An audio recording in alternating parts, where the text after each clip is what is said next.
आपका बहुत बहुत स्वागत है हमारे YouTube चैनल जेसीसी फाजीनगर में।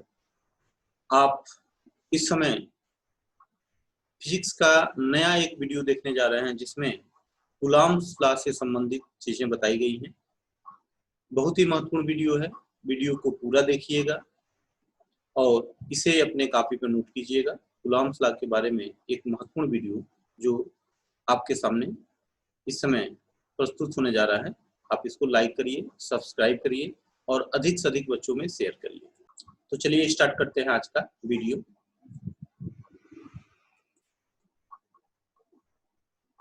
यहाँ पे आप देख रहे हैं,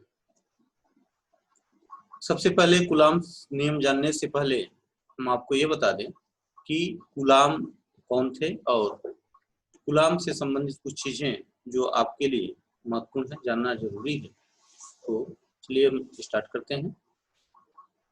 चार्ल्स अगस्टिन डी कूलॉम, ये इनका एक तस्वीर है और इनके बारे में ये बताया गया है। French engineer and physicist Charles August D Coulomb made pioneering discoveries in electricity and magnetism and come up with the theory called Coulomb's law.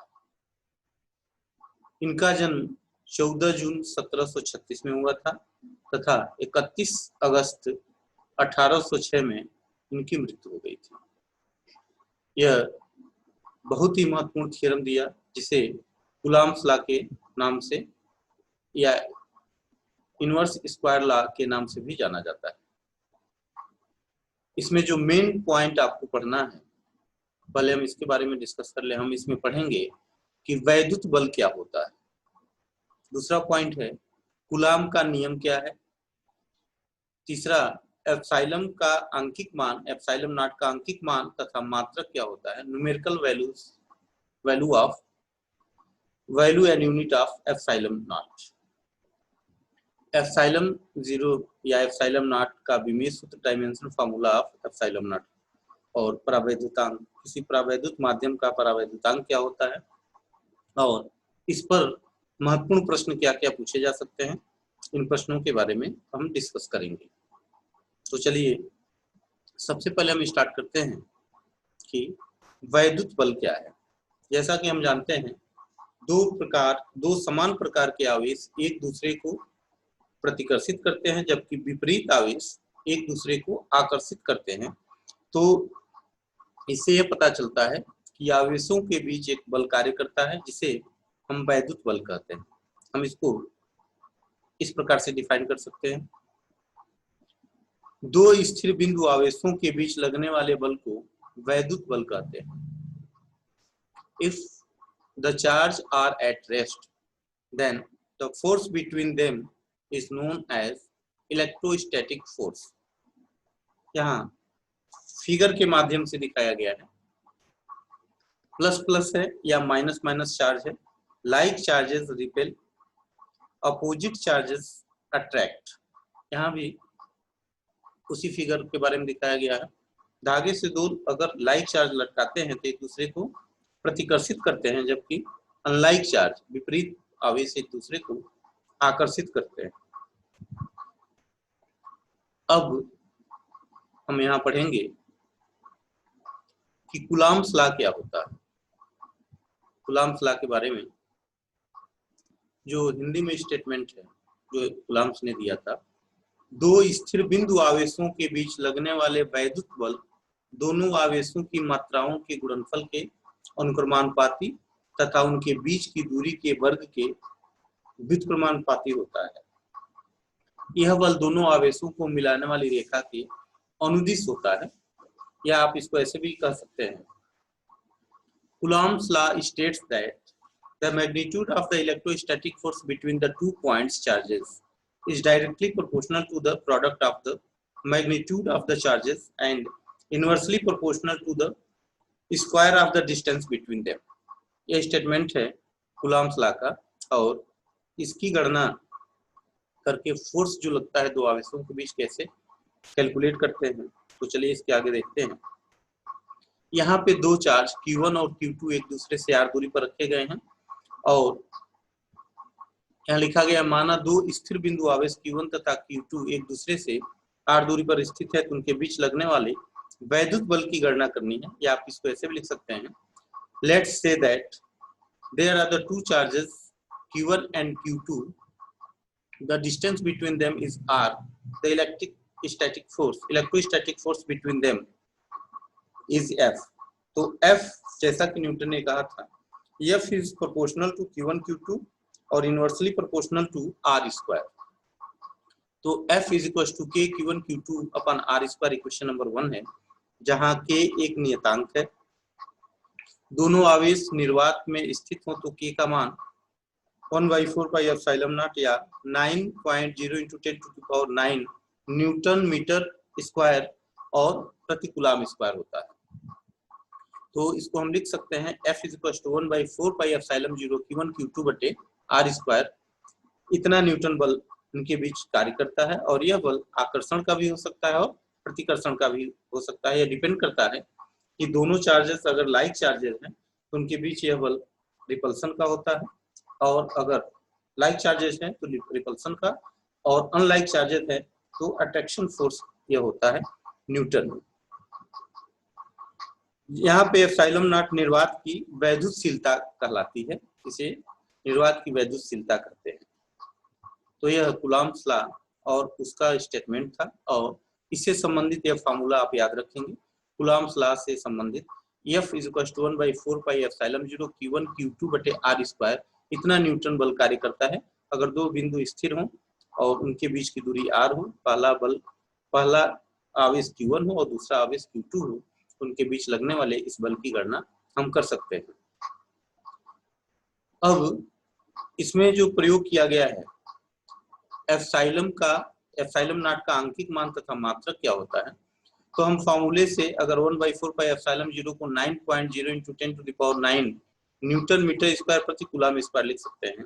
तो एप्सिलॉन 0 की वैल्यू हो जाएगी 1/4 पाई 9.0 × 10⁹ न्यूटन मीटर स्क्वायर प्रति कूलम। अब हम इसकी वैल्यू कैलकुलेट करें तो 4 × पाई का मान 3.14 और 9 × 10⁹, तो इसको कैलकुलेट करने के बाद से आता है 8.85 × 10⁻12 कूलम स्क्वायर प्रति न्यूटन मीटर स्क्वायर। यह आंकिक मान है एप्सिलॉन नॉट का, और यह वैल्यू आप याद रख लेंगे, और इसको ट्रांसफर करके 1/4 पाई एप्सिलॉन 0 = 9 × 10⁹ से हम एप्सिलॉन नॉट की वैल्यू निकाल करके यहाँ पे दिखा रहे हैं, जिसमें एप्सिलॉन नॉट की वैल्यू जो है 8.585 × 10⁻12 कूलम स्क्वायर प्रति न्यूटन मीटर स्क्वायर है। अब इसका विमीय सूत्र क्या होगा, तो अभी हम लोगों ने फार्मूला पढ़ा है F = 1/4 pi epsilon not Q1 Q2 बटे r स्क्वायर। एप्सिलॉन नॉट को अगर हम दूसरी तरफ ट्रांसफर कर लेते हैं तो हो जाएगा 1/4 पाई Q1 Q2 r स्क्वायर बटे F, Q1 Q2 अपान r स्क्वायर F। अब इसमें हम एप्सिलॉन नॉट का विमीय सूत्र लिखते हैं। ऊपर Q1 Q2 है, Q का विमीय सूत्र होता है AT, तो Q1 Q2 दो आवेश है तो A² T स्क्वायर, नीचे है 4 पाई कांस्टेंट है, इसका कोई विमीय सूत्र नहीं होता है। r स्क्वायर का हो जाएगा L स्क्वायर, और F का होता है mLT⁻²। जैसा कि यहाँ बगल में दिखाया गया है, फोर्स का विमीय सूत्र होता है mLT⁻²। अब यहाँ पे हम विमीय सूत्र अगर देखते हैं एप्सिलॉन नॉट का, तो एप्सिलॉन नॉट का विमीय सूत्र हो जाएगा m⁻⁻1 L⁻³ T⁴ और A²। ये इसका विमीय सूत्र है जो रेड में लिखा गया है। आप इसको याद रखेंगे क्योंकि ये पूछा जा सकता है कि एप्सिलॉन नॉट का विमीय सूत्र लिखिए या मात्रक लिखिए, ये सारी चीजें इसमें, या इसका अंकिक मान लिखिए, तो इसमें सारी चीजें आपको लिख करके दिखाई गई। आप इसको नोट करेंगे और याद करेंगे कैसे इसकी वैल्यू विमीय सूत्र और मात्रक निकाला गया है। अब हम यह दिखा सकते हैं कि दो स्थिर बिंदु आवेश निर्वात में स्थित हों तो उनके बीच लगने वाला वैद्युत बल F = 1/4 pi epsilon not Q1 Q2 बटे r स्क्वायर होता है। इक्वेशन नंबर इसको फर्स्ट मान लिया हमने। यदि दोनों आवेशों के बीच एक K परावैद्युतांक वाले माध्यम में रखा गया हो, दोनों आवेशों के बीच जो माध्यम है उसका परावैद्युतांक K हो, तो वैद्युत बल एफ एम इज इक्वल हो जाएगा 1/4 पाई एप्सिलॉन नॉट के Q1 Q2 बटे आर स्क्वायर। ये क्वेश्चन नंबर 2 हो गया। अगर हम यदि दोनों आवेशों के बीच कोई परावैद्युतांक हो तो इसके बीच लगने वाले बल घट जाते हैं, क्योंकि जब कोई दूसरा माध्यम अगर इनके बीच स्थित हो निर्वात के अलावा तो इनके बीच लगने वाला वैद्युत बल घट जाता है। क्योंकि अगर पहले समीकरण में हम दूसरे समीकरण से भाग देते हैं तो जो दूसरा समीकरण है इसकी वैल्यू पहले वाले वैल्यू से कम आता है। इससे यह पता चलता है कि दोनों आवेशों के बीच कोई परावैद्युत हो तो उसके बीच लगने वाला वैद्युत बल घट जाता है। यहाँ पे हमने लिखा है K = F/Fm। निर्वात में परस्पर कुछ दूरी पर रखे दो बिंदु आवेशों के बीच लगने वाले वैद्युत बल F तथा उन्हीं आवेशों को उतनी ही दूरी पर कुचालक माध्यम में रखने पर उनके बीच लगने वाले वैद्युत बल Fm के अनुपात को परावैद्युत माध्यम का परावैद्युतांक कहते हैं। यहाँ पर परावैद्युतांक की एक परिभाषा दी गई है समीकरण नंबर 1 और समीकरण नंबर 2 की सहायता से। समीकरण नंबर 1 में समीकरण नंबर 2 से भाग दिया गया, तो यहाँ परावैद्युतांक K की वैल्यू आई है और इसी से इसको डिफाइन किया गया है। अब इसके बाद जो परावैद्युतांक समीकरण 1 तथा समीकरण 2 से भाग दिया गया था K ε/ε0, तो एप्सिलॉन हो जाएगा ε0 अतः परावैद्युत माध्यम की वैद्युतशीलता तथा निर्वात की वैद्युतशीलता के अनुपात को उस परावैद्युत माध्यम का परावैद्युतांक कहते हैं। Dielectric constant of a substance can be defined as the ratio of the permittivity of the substance to the permittivity of the free space, where K is dielectric constant, epsilon is the permittivity of the substance and epsilon naught is the permittivity of the free space। यहाँ पे free space की permittivity आपको epsilon naught से represent की जा रही है। अब इस टॉपिक पर जो टॉपिक आपको बताया गया है इन सबको आप नोट करेंगे, याद करेंगे और इसके बाद यहाँ पे कुछ महत्वपूर्ण क्वेश्चन आपसे पूछे गए हैं जिसका जवाब आप लिखेंगे। सबसे पहला क्वेश्चन है कि वैद्युत बल क्या होता है, what is the electrostatic force.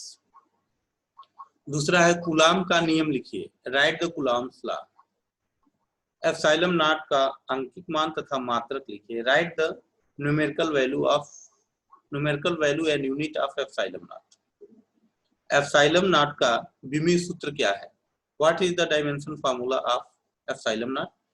और परावैद्युत माध्यम का परावैद्युतांक को परिभाषित कीजिए, डिफाइन द डाइलेक्ट्रिक कांस्टेंट।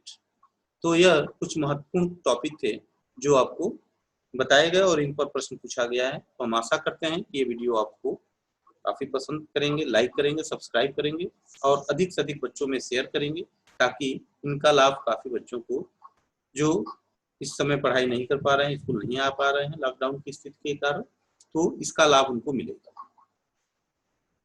तो जैसा कि अभी आपने देखा वीडियो में आपको कुछ कूलाम्स लॉ के बारे में महत्वपूर्ण चीजें आपको नोट कराई गई थी और इसके बारे में बताया गया। तो आप इस वीडियो को लाइक करिए, सब्सक्राइब करिए और अधिक से अधिक शेयर करिए।